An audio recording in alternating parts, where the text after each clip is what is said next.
Hello. Hello, सत साहिब जी। सत्साई बहन जी। आप पवन दास जी बोल रहे हैं ना? हाँ जी। हाँ, मैंने आपके YouTube पर आपके कई वो शंका समाधान देखे हैं, तो मुझे आपसे कुछ थोड़ा शंका समाधान के बारे में बात करनी है थोड़ा। बताइए। मैं बहुत परेशान हूँ भाई साहब। मैं परमात्मा से ये चलो, वैसे परमात्मा हमारे दिल में है, हमारी अंतरात्मा में है, मैं ये जानती हूँ। तो मैं ये भी जानती हूँ कि वही पूर्ण परमात्मा है और मुझे उन पर विश्वास भी है, सब कुछ है। लेकिन पता नहीं है, मैंने नाम दीक्षा अपने संत रामपाल जी महाराज जी के मुख कमल से नहीं ली है, इसीलिए मुझे लाभ नहीं हो रहे हैं। क्या हुआ कि मुझे इसकी जानकारी तो थी नहीं। मैंने 5-6 महीने का ये सुना, सत्संग सुना टीवी पर, बुक्स में, उसमें मोबाइल में, और इनकी बुक्स भी मंगाई, मैंने पढ़ी, उनको समझा। और फिर 6-7 महीने होने के बाद फिर मैंने नाम दीक्षा ली। तो मैं नाम दीक्षा केंद्रों पर से लेकर आई हूँ, जो कि अब आप बताते हैं कि ये फर्जी हैं सभी। तो मुझे वहाँ से कोई भी लाभ नहीं हो रहा और मैं इतनी परेशान हूँ भाई साहब, मैं आपको बता नहीं सकती हूँ। बस मेरी परमात्मा ही मेरी वो कर सकते हैं मुझ पर दया, और मैं उनसे नहीं मिल पा रही हूँ। मुझे बहुत दुख हो रहा है। काश मेरे परमात्मा मेरे सामने आ जाए और मैं उनसे नाम दीक्षा ले सकूं। मैं इतनी परेशान हूँ। सन 2016 के बाद मेरे पति में अचानक न जाने ऐसा क्या बदलाव आया है कि हमारे हंसते खेलते जीवन में ऐसी आग लगी है कि हमारा घर उजड़ गया।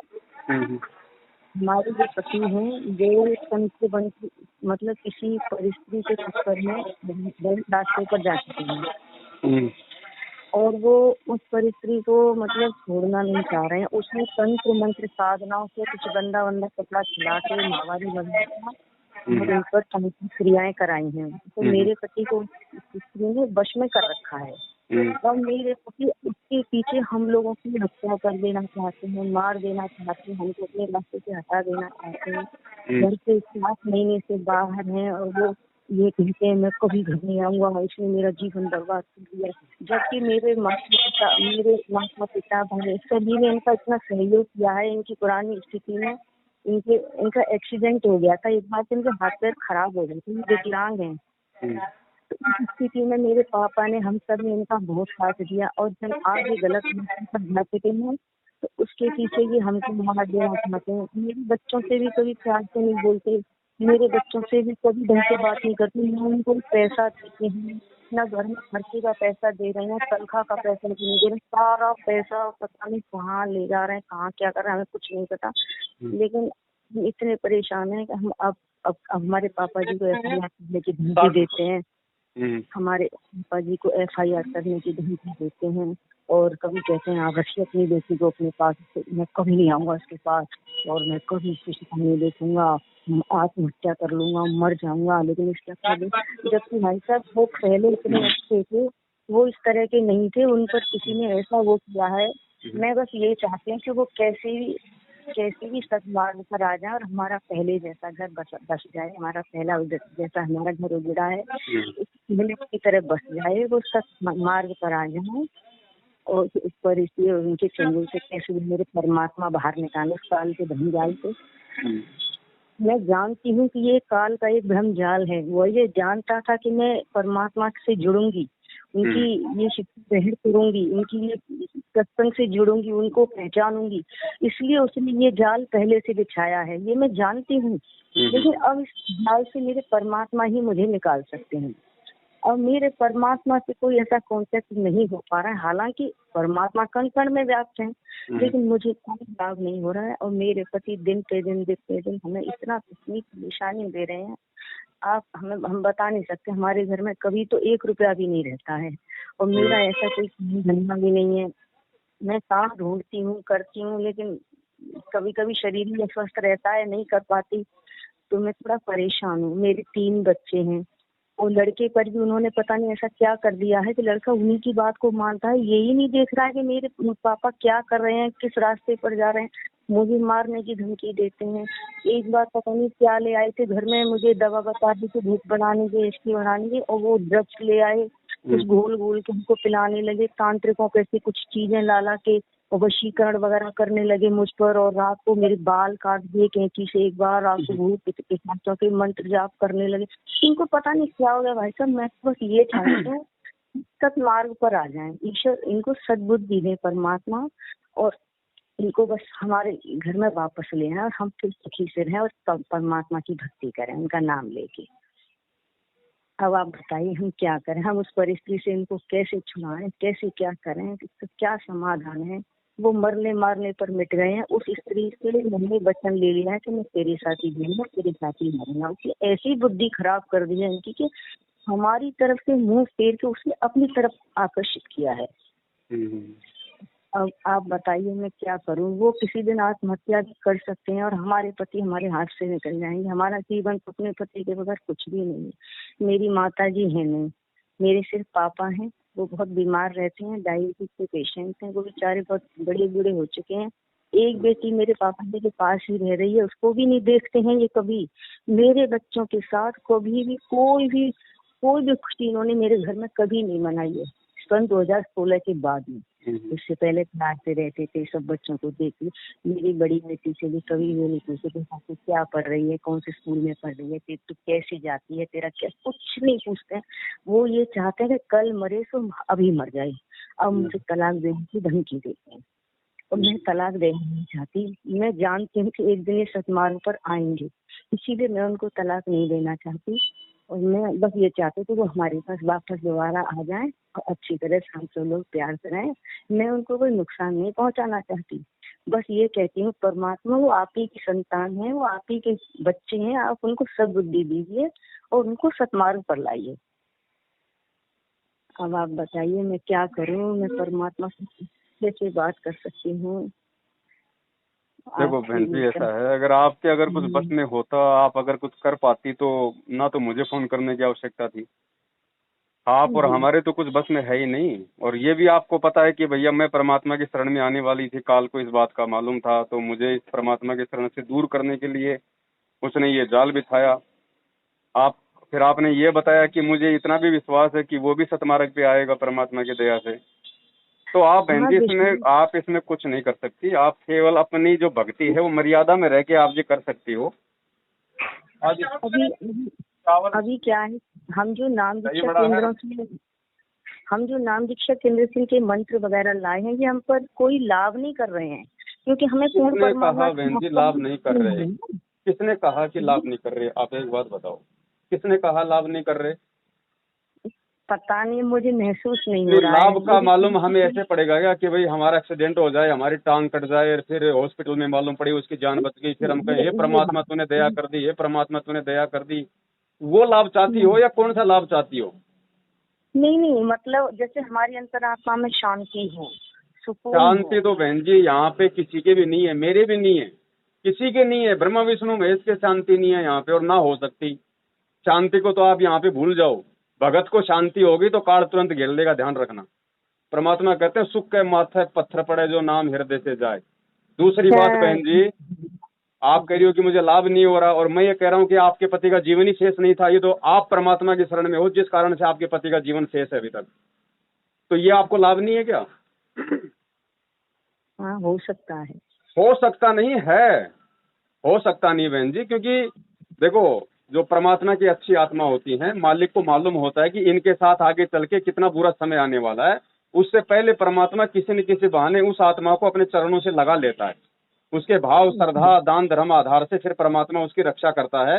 जैसे परमात्मा ने द्रौपदी का किस्सा बताया, मालिक को मालूम था कि आगे चल के इसका चीरहरण होगा, इसको नंगी किया जाएगा, लेकिन वो मालिक की आत्मा थी तो परमात्मा ने पहले ही एक साधु का रूप बना के 9 इंच का एक साड़ी का टुकड़ा ले लिया। तो आप ये ना सोचो कि आपको लाभ नहीं हो रहे, आप ये सोचो कि परमात्मा तेरी शरण में ना होती तो हाथ में मेरे कटोरा होता अब तक जी। ये तो और ये अब देखो ऐसा है ना, आपके संस्कार बहन जी अलग हैं, आपके पति के संस्कार अलग हैं, आपके बेटे के संस्कार अलग हैं। आप ये ना सोचो कि मेरा बेटा है तो मेरे जैसा होगा या ऐसा कुछ नहीं है। हम देखते हैं अपने आप को एक दूसरे से रिश्तों में तोल के, लेकिन हम पिछले जन्म में कौन थे, कहाँ थे, एक दूसरे के शत्रु थे या मित्र थे, हमें थोड़ी मालूम उन बातों का। हम तो अपना संस्कार भोगने के लिए आए हैं आज यहाँ। आज हम उनको अपना बेटा बेटी पति पत्नी मान के हम उनसे मतलब मोह में फंस रहे हैं। अब जो उसके साथ हो रहा है उसके संस्कारवश हो रहा है, और उसका संस्कार आप ना तो चेंज कर सकती, ना आप उसके संस्कार को काट सकती, वो उसको भोगना पड़ेगा। हाँ, अब आपको राहत आपको परमात्मा ने इतनी दे दी कि आपको शरण में लेके, और परमात्मा ने उनकी जान को वो जो है वो एक्सटेंड कर दिया, उनका जीवन बढ़ाया परमात्मा ने। और आप अगर मर्यादा में रह के अगर परमात्मा के अगर चरणों में लगी रहोगी, तो बहन जी वो परमात्मा उनको वापस भी निकालेगा वहां से, लेकिन वो निकालेगा उनको अपने तरीके से। आप और हमारे टेंशन करने से, चिंता करने से कुछ नहीं होगा। हम अपनी भक्ति का नुकसान कर सकते हैं चिंता करके, क्योंकि हम अपने पति के विषय में चिंता करेंगे तो परमात्मा ने तो लाभ देना ही है, वैसे भी देना, आप चिंता करोगे तो भी देना, ना करोगे तो भी देना, लेकिन आपकी भक्ति चली जाएगी जी। तो आप इसमें कुछ नहीं कर सकती। आपने अगर कुछ करना होता तो आप जी सब कुछ कर चुकी होती, लेकिन आपके बस में कुछ भी नहीं है। तो अब आप ये सोच लो कि आप केवल मर्यादा में रह के और परमात्मा की अपनी जो भक्ति है उसको करो सही तरीके से, और गुरु जी से ही अरदास करती रहो आत्मा से कि परमात्मा जीवन का रक्षक तू है, हमारा रखवाला तू है, मैं तो सब कुछ छोड़ छाड़ के तेरे पीछे लगी हूँ। तो परमात्मा ने देखना फिर बहन जी आपके पति को कब सेट करना है, कब नहीं करना है। अगर उसके हित में होगा तो करेगा, और अगर उसके हित में नहीं होगा तो नहीं करेगा बहन जी, ध्यान रखना। जी। तो आप और हमारा तो कोई टेंशन लेने का कोई औचित्य नहीं है बहन जी। हमारा जो कर्म है वो हमें करना है, और हमारा कर्म अपनी भक्ति करना, अपना काम धंधा करना। बाकी तो एक बात बताओ, खुद वो परमात्मा जेल में बैठा हुआ है, इतने कष्ट उठा रहा है, वो खुद भी तो यही दिखा रहा है ना कि भैया तुम 21 ब्रह्मांड में हो, तुम सतलोक में नहीं हो। मर्यादा में रहोगे तो थोड़ा बहुत लाभ मैं तुम्हें दूंगा, अन्यथा देखो मेरे साथ क्या हो रहा है यहाँ पे, तुम कैसे बच सकते हो। तो बहुत सारी चीजें हैं जो परमात्मा खुद के ऊपर लेके भी हमें सबक सिखाते हैं, लेकिन हम लोग जान नहीं पाते उन सब बातों को। अब एक बात बताइए, आपका तो खाली पति भाई चलो भाई उनके थोड़ा बहुत जादू टोने में आ रहा है, गुरुजी का तो पूरा परिवार ही काल के जादू टोने में चल रहा है। वो तो उन्हें अपना बाप भी नहीं मान रहे, उल्टा उन्हीं की संगत को लूट रहे हैं, खा रहे हैं, राजनीतियां कर रहे हैं, उल्टा अपने बाप का नाम बदनाम कर रहे हैं। तो उनकी बुद्धि किसने हर रखी है? आपके पति की बुद्धि जैसे एक किसी जो है जादूगर ने या किसी तांत्रिक ने हर रखी है, वैसे ही गुरुजी के पूरे परिवार के कोऑर्डिनेटरों की बुद्धि काल ने हर रखी है। तो इनको भी तो अपन ये कह सकते हैं कि तांत्रिक ने इनकी बुद्धि हट रखी है, क्योंकि तांत्रिक भी तो काल प्रेरित होते हैं। जी हाँ। तो बहन जी आप ये ना सोचो, देखो ऐसा नहीं है कि आपके साथ हो रहा है मेरे साथ नहीं हो रहा, तो बहन जी लेकिन हमें ज्ञान आधार से सोचना पड़ेगा। ये परिस्थितियां कल को मेरे साथ भी हो सकती हैं, कोई जरूरी थोड़ी है। हम सब काल की हद में हैं यहाँ पे। हमारे को परमात्मा ने तो खाली एक अपने नाम की डोरी दे रखी है कि इस नाम की डोरी से लगे रहेंगे तो थोड़े बहुत हमारा मल की बचाव होता रहेगा। बाकी तो हम सब बराबर है बहन जी। मेरे ऊपर कब आपत्ति आ जाए, आपको कब शांति हो जाए, किसी को कुछ नहीं पता यहाँ पे। लेकिन इतना हमारे को विश्वास हो जाना चाहिए इस परमात्मा के ज्ञान से और इसकी शरण में आने के बाद कि भैया अब हमारा वो अनिष्ट नहीं हो सकता जो मेरी भक्ति में बाधा हो जाए। वो अनिष्ट, वो रोग, वो बीमारी, वो दुख परमात्मा अपने भगत पे हरगिज नहीं आने देगा। भगत अगर मर्यादा में है तो जो उसकी भक्ति में बाधा उत्पन्न कर दे। बाकी क्या पता बहन जी आपके पति को अपने शरण में लाने के लिए ही ये सारा ये चक्र चल रहा हो। ये परमात्मा का ऑपरेशन है ना। हाँ वही जानते हैं। हाँ, कौन सा जीव कौन सी तरीके से मेरे शरण में आएगा ये परमेश्वर को पता है, और ये परमेश्वर का ट्रीटमेंट है भगत जी। हम इसमें बीच में कुछ नहीं कर सकते। अब ना तो आप अगर कुछ करोगे तो आप जी चिंता करोगी, चिंता करके आप जी क्या करोगी, अपना नुकसान करोगी। क्योंकि परमात्मा कहते हैं चिंता तो हरि नाम की और न चितवे दास, जो कोई चिंता नाम बिना सोए काल की फांस। वो अपना संस्कार भोग रहा है, जैसा उसका संस्कार पूरा हो जाएगा परमात्मा उसको अपने आप देख लेंगे जी। बाकी तो जी बताइए। मैं ये कह रही थी जैसे नाम दीक्षा केंद्र से अब ये सब काल के इनके सब लोग फर्जी नामदान केंद्र लेके बैठे हैं, तो ये हमको जो मंत्र देते हैं तो ये हमको लाभ नहीं देंगे ना वैसे? नहीं नहीं बहन जी ऐसा नहीं है। देखो ऐसा है, अगर कोयले की खान में अगर आपको हीरा मिल जाए तो क्या हीरे की जो मोल है मतलब वो कम हो जाएगा क्या?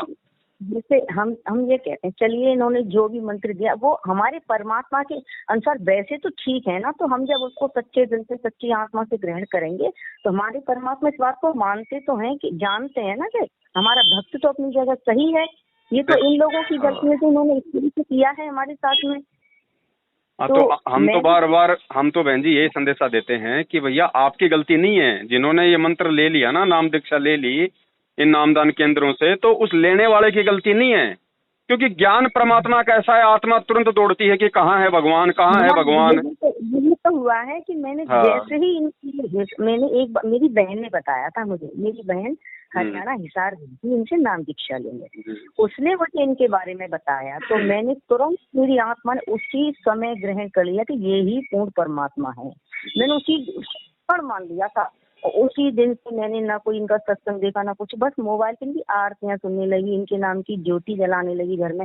मैं सारे देवी देवताओं को भूल गई, मुझे हर चीज में ये परमात्मा दिखाई देने लगी। यहाँ तक कि अपने बच्चों में, बर्तन में, बाहर देखूं, किसी को भी देखूं, उसमें मुझे बस परमात्मा ही परमात्मा दिखाई देते थे उस समय। मैं रात को 4-4 बजे उठ के मोबाइल में लीड लगा के इनकी आरतियां सुनती थी। मतलब मेरी आत्मा इनसे इस तरह से जुड़ गई कि मैंने इनको कभी न देखा न समझा, वो एक बार मेरी बहन के कहने से ही मैं इनको पूर्ण परमात्मा उसी क्षण से मानने लग गई। और मैं इस तरह से इनसे जुड़ती चली गई। मेरी आत्मा कभी ये नहीं कह सकती कि ये परमात्मा नहीं है। मेरी अंतिम श्वास तक मेरे परमात्मा यही है, यही थे। हम इनको पहचान नहीं सके थे, लेकिन यही है। बिल्कुल बहन जी, परमात्मा यही थे, आज भी यही है और कल को भी यही रहेंगे, रहेंगे। और अब ऐसा है, मुझे हाँ, विश्वास है, मुझे मेरी सांसें भी अगर एक भी जब तक चलेंगी तब तक मुझे इन पर इतना विश्वास रहेगा, चाहे कोई कैसी भी परिस्थिति आ जाए, मैं अपने परमात्मा का विश्वास नहीं तोड़ूंगी। ये मेरा दृढ़ विश्वास है कि मेरे परमात्मा है। जब आपको अगर इतना दृढ़ विश्वास होगा तो बहन जी परमात्मा फिर दूर नहीं है। अगर मालिक चाहेगा तो सारे काम ठीक कर देगा, वो सब कुछ ठीक करेंगे, और केवल वही हैं जो सब कुछ ठीक कर सकते हैं। आप उनको वो डाइवोर्स वगैरह है ना, वो मत देना उनको, भैया तेरे को अगर नहीं रहना है तो मेरी तरफ से तू फ्री है, रहे या ना रहे, लेकिन मैं अपनी तरफ से तेरे को लिखित में नहीं दूंगी कि मैं तेरे को डाइवोर्स दे रही हूँ। वही मैं कह रही हूँ, चाहे मेरी सांसें चली जाए, चाहे मेरी लाश को गुजरना पड़े, मैं इस पवित्र बंधन जो परमात्मा ने जोड़ा है, मैं इसका अपमान नहीं कर सकती, मैं इसको टूटने नहीं दे सकती। फिर बहन जी जब हम इतने जब मतलब समर्पित हो जाएंगे तो वही बात है। गुरुजी एक छोटा सा वो चुटकुला सुनाते हैं सत्संग में कि 2 बनिए थे, वो आपस में लड़ने लग गए। तो एक ने कहा कि मैं तेरे बाट की मारूंगा सिर में, तो दूसरे ने कहा कि मैं कौन सा ठाली बैठूंगा। तो गुरुजी ने कहा कि भाई पुण्यात्मा, जब तुम उस परमात्मा के लिए कुछ करोगे तो वो कौन सा ठाली बैठेगा।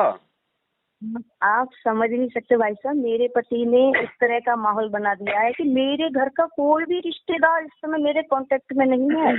इस मतलब एक तरह से ऐसा हो गया, मतलब जैसे सबका अलग हो जाना, और कोई किसी से कोई मतलब नहीं रख रहा। बच्चे भी कुछ इस तरह के हो जाते हैं कि टेढ़े टेढ़े बोलते हैं, मतलब जैसे होता है ना घर में एक काल का जाल सा बिछ जाता है। अब लेकिन मैंने कुछ महसूस ये किया है कि मैं जब से इनकी भक्ति करती हूँ, जो भी है मंत्र, तो देखो मैं झूठ नहीं बोलूंगी, मंत्र तो मैं नहीं ज्यादा कर पा रही, लेकिन हाँ अपनी अंतरात्मा से कभी कभी उनका नाम लेती रहती हूँ। मेरे हर समय वैद्य का नाम चलता रहता है, मतलब सुबह से लेके रात तक, मैं जब तक सोती हूँ, सोने में भी रात में भी मेरे अंतरात्मा में परमात्मा का ही जाप सा चलता रहता है। हाँ तो अच्छी बात है, दया है परमात्मा की, यही होता है। और कोई एक जगह बैठ के थोड़ी करना है, कोई समाधि लाके बस। और मैं किसी देवी देवता को स्मरण न स्वप्न में भी करती हूँ, न दिन में, मुझे कोई मतलब देवी देवताओं की तरफ तो मैं देखना भी पसंद नहीं करती हूँ, जब से मैं इन परमात्मा से जुड़ी। उनका कोई सुमरण है ही नहीं, उनका क्या भाई, उनका कोई सुमरण है ही नहीं, उनका क्या सुमरण करेंगे अपन बताओ। और मैं बहुत अपने आप को बहुत खुश नसीब समझ रही हूँ इस समय। मुझे परमात्मा की ऐसी दया है मेरे ऊपर कि मुझे केवल वही दिखे, अपने हर सुख में, हर दुख में, हर चीज में मुझे केवल मेरे परमात्मा ही दिखे, मुझे कोई नजर नहीं आए बस।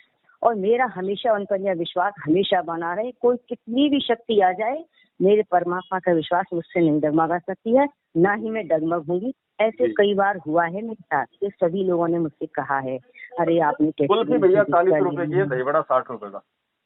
सारी आपने कैसे गुरु से दीक्षा ली है, रबड़ी वाली कुल्फी है। हाँ, तो कई लोग कहते हैं आपने करवा चौथ छोड़ दिया, आपने ये त्योहार छोड़ दिया, आपने ये त्योहार, मैंने कि देखो मेरे को सब कुछ, मेरा हर त्योहार मेरे परमात्मा है, उनकी भक्ति है, मेरा और कोई त्योहार है, मेरी हर खुशी मेरे परमात्मा के लिए है और कुछ भी नहीं बस। सत्संग बहन जी ऐसे तो काम आते हैं, सत्संग इसीलिए तो करते हैं परमात्मा, क्योंकि ऐसी परिस्थितियों में सत्संग ही हमारा सहारा होता है। ज्ञान ही हमें इन परिस्थितियों से लड़ने की जो है वो हिम्मत देगा। और जब मैं रोती हूँ या मेरे मतलब निकलते हैं किसी भावावेश में आकर कुछ बात सोच कर, तो मैं ये सोच लेती हूँ परमात्मा मेरे दुख में भी मेरे आप तो मुझे पीड़ा हो रही है, इस दुख में मेरा कुछ सुख छुपा हुआ है, बिल्कुल है इसलिए ये। मुझे ये दुख। हाँ जी। तो मैं ये सोचकर कि शांत हो जाती हूँ, कोई बात नहीं, मैं इस दुख को इसलिए अच्छा मानती हूँ कि इस दुख की वजह से ही आज मुझे मेरे परमात्मा मिले हैं। अगर ये बिल्कुल दुख मुझे नहीं मिलता शायद मैं परमात्मा को पहचान भी नहीं पाती। सही बात है बहन जी। इसलिए मुझे ये दुख बिल्कुल भी दुख नहीं लग रहा है। हालांकि ये कुछ परिस्थितियां इस काल के भ्रम के जाल की वजह से हैं, लेकिन इस जाल को मेरे परमात्मा ही काटेंगे। मुझे इन पर इतना विश्वास है कि मेरे पति को भी उस काल के मोह माया जाल से निकाल कर बाहर लाएंगे। और आप देखना मेरा तलाक भी मेरे परमात्मा नहीं होने देंगे, और आप देखना मेरे घर की खुशियां वापस लाएंगे वो दोबारा से, और हम सब मिलकर परमात्मा से नामों के लेकर उनकी भक्ति करेंगे। देखो बहन जी, दो दो बातें हैं। सोचना ठीक है, लेकिन जी हमने ये भी नहीं उस परमात्मा से डिमांड करनी, हमने ये भी नहीं मतलब सोचना है कि वापस मेरे घर में वो खुशियां आएंगी। हमने कुछ नहीं सोचना, सिर्फ ये करना कि परमात्मा जो तू कर रहा है वो मेरे हित में कर रहा है, मुझे इतना विश्वास है। चाहे ये तो है, ये चाहे तो तू है, दुख में जो रख, भी करते हैं चाहे तू अच्छा ही सुख में करते रख, हैं, ये तो है। बस। हाँ ये तो बात आप सही आप कह रहे ये हैं, मत वो जो करो, करेंगे आप अच्छा ही करेंगे। आप ये बिल्कुल हाँ मत सोचो कि वापस खुशियां आएंगी, क्या होगा, कुछ नहीं होगा, कुछ नहीं। परमात्मा, अगर तूने मुझे भजन दिया है तो 2 टाइम का तू मुझे भोजन भी देगा, इससे ज्यादा मुझे और कुछ नहीं चाहिए। ये तो है, हमारे दुख का निवारण तो आप ही के हाथ में है, हम तो परमात्मा से यही कहते हैं। बस तो वो फिर वो भाई वो कोई बच्चा तो है नहीं, वो अंतर्यामी है, उसको सब पता है। क्या उसको मालूम नहीं कि भाई मेरे कौन से बच्चे के साथ में क्या घटना हो रही है? उसको वो सब हमारी कुछ पल पल की देखते हैं। खबर है, पल पल की। लेकिन वही बात है, गुरुजी कहते हैं भैया जो व्यापारी होता है वो हीरे पे चोट मार के तो उसकी परख करता है ये नकली है कि असली है। हाँ यही तो मैं सोच रही थी कि परीक्षा ले रहे हैं मेरे परमात्मा मेरी। बिल्कुल बहन जी, ऐसे परमात्मा हमारे को धीरे धीरे धीरे धीरे हमारे को जो है वो तैयार कर रहे होते हैं, ज्ञान आधार से चोट मार मार के, कि देखिए इसको ये मतलब इतने समय से मेरे सत्संग सुन रही है, इसको कितना धैर्य, संतोष, विवेक, मेरे ऊपर इसको कितना विश्वास है। इसीलिए मैं थोड़ा ये कहते हैं ना, मंत्र धीर बांध ले रे गौरी। जी जी। ये जो इसमें आता है मैं उसको बड़े छोड़ देने ध्यान से पछलियों सुनती की हूँ। रीत। हाँ छोड़ देना पिछलियों की रीत, सतगुरु तारेंगे। जी जी। तो उसमें मैं ये सोचती हूँ कि परमात्मा हम हमारी परीक्षा ले रहे हैं, और वो हमको ये कष्ट इसलिए दे रहे हैं कि हम इन कष्टों में उनका विश्वास कहीं डगमगा नहीं जाए। वो हमको देखना चाह रहे हैं कि इसको मैं इतने दुख पे दुख दूंगा तब भी ये मेरा विश्वास तोड़ेगी या नहीं तोड़ेगी, इसको कितनी वो है मतलब।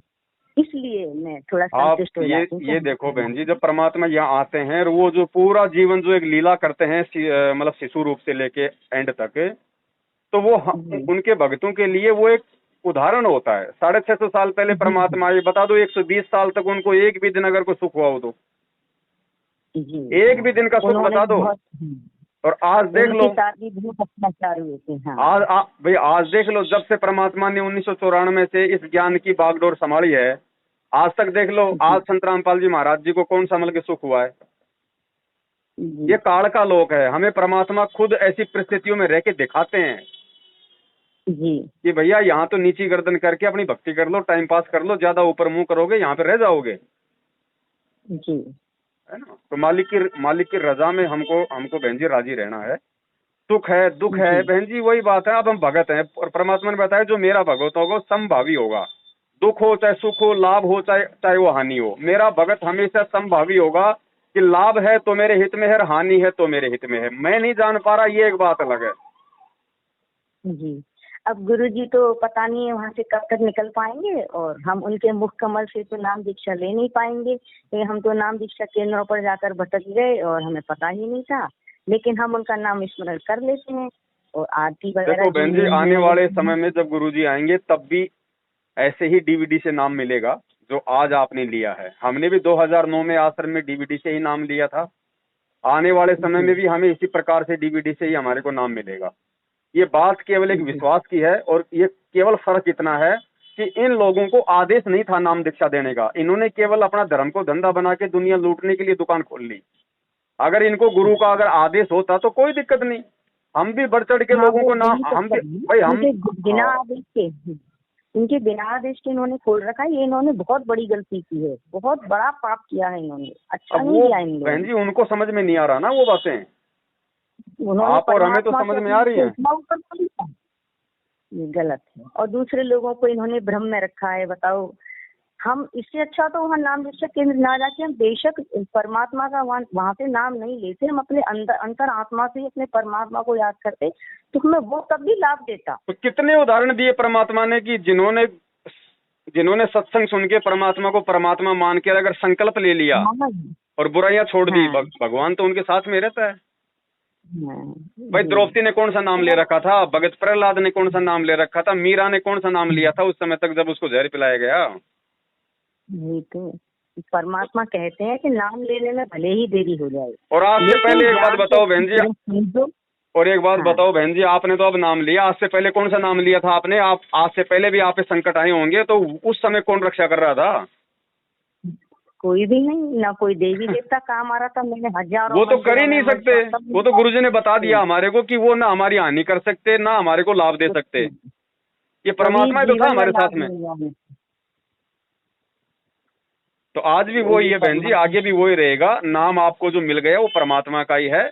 अब आपने केवल इतना करना है, अगर आपको सच्चाई का पता चल गया है तो आपने इन लोगों का साथ छोड़ देना है, आपने इनकी संगति को त्याग देना है। किसी भी प्रकार का ज्योति पाठ दान धर्म का पैसा इनको नहीं देना है जब तक गुरुजी नहीं आ जाते हैं। गुरुजी के अलावा नहीं मैं देना। वहाँ जाऊंगी ही नहीं, अब मैं वहाँ जाऊंगी ही नहीं, जाना ही ना नहीं ही बहन कोई नाम। जी, मतलब ही नहीं हमें वहाँ पे। जी नहीं, मैं उसकी तरफ अब पलट कर भी नहीं देखूंगी। अब तो मेरा सब कुछ जो भी होगा आमना सामना मेरे परमात्मा से उनके आश्रम में ही होगा, जब भी कभी आएंगे गुरुजी। बिल्कुल बिल्कुल। हाँ, जब तक मैं अपने परमात्मा पर विश्वास करके अपना भक्ति जो भी है मैं कर रही हूँ। और आपका बहुत बहुत धन्यवाद जो आपने हमें इतनी संतुष्टि दी, बहुत अच्छा और लगा। बहन जी परमात्मा का यही मिशन है वर्तमान में, और दूसरा कोई मिशन नहीं है। केवल एक ही मिशन है परमात्मा का कि मेरी संगत, मेरे ज्ञान को आधार बना के, और ये जो काल एजेंट है, मेरे भाई बंधु रिश्तेदार जवाई भाई भाई भतीजा, ये कोऑर्डिनेटर, इनका साथ छोड़े और मेरे ज्ञान को पकड़ के चले। स्वयं से कोई निर्णय करे, कोई विचार करे, कोई डिसीजन ले, देखा देखी में ना चले। वरना आज तो परमात्मा धरती पे है, कल को जब सशरीर वापस चले जाएंगे, जैसे भी परमात्मा जाएंगे उस समय फिर ये कैसे मार्ग पे चलेंगे? जी आज तो चलो जो नहीं, गलती खैर करेगा मुझे उसको इतना परमात्मा ठीक ठाक कर देंगे, लेकिन जब कल परमात्मा यहाँ से परमानेंट चले जाएंगे फिर तुम गलती करोगे तो उसको कौन सुधारेगा? ये तो परमात्मा केवल इतना ही देखना चाहते हैं बहन जी कि इन आत्माओं को अभी तक मेरे से कितना ज्ञान प्राप्त हुआ है। जी और जिस राह पे ये सत्सेवक चल रहे हैं, जिस दिन ये पूरी संगत उस राह पे चलना शुरू कर देगी ना बहन जी, परमात्मा चुटकियों में बाहर आएगा, चुटकियों में। वो केवल बैठा इसलिए, वरना उसको किसने बांध रखा भाई? अरे जाके अर्ध रूम पर सकल पसारा, ऐसा पूर्ण ब्रह्म हमारा, जिसके आधे बाल पे पूरी सृष्टि नहीं है, वो उसको कौन बांध के बैठा लेगा जेल में? अगर भगवान मान लिया तो। जी लेकिन वो देख यही रहे ना। हाँ जी, काल का लोक है, इसमें बहुत सोच समझ कर चलना पड़ेगा। तो बहन जी आप बिल्कुल, आप जी नॉर्मल रहो, और कोई भी बात अगर ऐसी हो तो तुरंत अपने दरबार में दंडोत करके मालिक से प्रार्थना किया करो। मालिक अंतर्यामी है, पल पल की उसको खबर है, पल पल की जानता है। और हम अगर उसकी मर्यादा में रहेंगे तो परमात्मा बाल विवाह का नहीं होने देगा, ना आपका, ना आपके बेटे का, ना आपके पति का। क्योंकि आपकी दृढ़ता के कारण परमात्मा उनकी भी रक्षा करेगा, ध्यान रखना। और आप मर्यादा तोड़ दोगी फिर सारा काम खराब हो जाएगा। नहीं, मैं पूरी कोशिश करूंगी, उनकी मर्यादा को भंग नहीं करूंगी। जो भी है मैं अच्छे अपने नए तरीके से, वैसे मैंने परमात्मा से और क्षमा मांगी है। मैंने आज तक जो भी ऐसे नाम दीक्षा केंद्रों पर जाकर जो भी मैंने, परमात्मा मुझसे गलती हो गई, वो अनजाने की गलतियां हैं बहन जी। वो देखो हमसे भी हुई हैं, हम लोग भी कम से कम 2 साल तक इन्हीं के चक्कर में थे। लोगों से दान धर्म ले लेके हमने भी इनको खूब दिया बहन जी, आगे हमने भी खूब पूछा मैनेजमेंट को, हम भी खूब गए सार की तारीखों पे। अब जब तक नहीं पता था, नहीं पता था भैया, वो अनजाने की गलती थी, लेकिन जानबूझ के नहीं करनी अब। जी लेकिन मैंने अभी तक कुछ भी नहीं किया है, बस जितनी बार गई थी उसमें जैसे कुछ पैसे डाल के आई हूँ। मुझे इतना ज्ञान नहीं था उस समय, इतनी जानकारी, लेकिन अब मैं इनको समझ चुकी हूँ कि ये सब कुछ फर्जी नामदान केंद्र है, इनका कुछ भी कोई वो नहीं, ये सब काल के एजेंट ये नामदान केंद्र ही नहीं है, ये बैठे हुए लोग सब फर्जी हैं बहन जी। ये भगत नहीं है, खाली भगत का दिन का ठप्पा लगा हुआ है, और इनके अंदर भगत का कोई गुण, कोई लक्षण नहीं है। जी, और मैं इसीलिए वहाँ नहीं जाना चाहती हूँ। अब मैं जो भी कुछ है मैं इनका ज्ञान घर में ही पढ़ूंगी, सत्संग सुनूंगी, आरतियाँ इनकी जो भी है संगीत नियम वगैरह करूंगी, इनकी ज्योति भी इनके नाम से प्रज्वलित करूंगी घर में, और इनका ही नाम स्मरण करना है मुझे, इससे ज्यादा कुछ नहीं। दो बातें ध्यान रखो बहन जी। एक तो परमात्मा कहते हैं घटी ही में गंगा, घटी ही में यमुना, घटी ही में है जगदीश, सतगुरु तारेंगे। और दूसरा परमात्मा कहते हैं कहे कबीर सुनो वे साधु मैं तो हूँ विश्वास में। इसके अलावा कहीं जब तक गुरु जी नहीं आते हैं कहीं धक्के खाने की जरूरत नहीं है। अपना घर ही अपना आश्रम बना लो भैया जी। और ठीक फिर है। परमात्मा तो हर जगह है, कहीं जाने की जरूरत भी नहीं है। वो एक विश्वासी के लिए है ना बहन जी। जिसको ज्ञान नहीं, जिसको विश्वास नहीं, वो तो ऐसे धक्के खा रहे हैं आज भी। नहीं, मुझे अब पूरी तरह से ज्ञान हो चुका है इनका, मतलब इस तरह का ज्ञान हो चुका है कि हमको बाहर इन लोगों की बातों में नहीं आना है। करवाएंगे परमात्मा बहन जी। जो अच्छी आत्मा होंगी उनको परमात्मा प्रेरणा करके उनको सही मार्ग पे लाएंगे। जी, मुझे विश्वास है सदगुरुदेव ऐसा ही करेंगे। हाँ। और वो समय भी आएगा जो हमारे परमात्मा हो सकता है वो आ भी जाए जल्दी जगत के उसके लिए। उनकी मर्जी है बहन जी। परमात्मा आए तो अभी 2 सेकंड में आ जाए, नहीं आए तो 2 साल नहीं आए, साहिब की मर्जी। अपन कौन होते हैं उनको जबरदस्ती लाने वाले।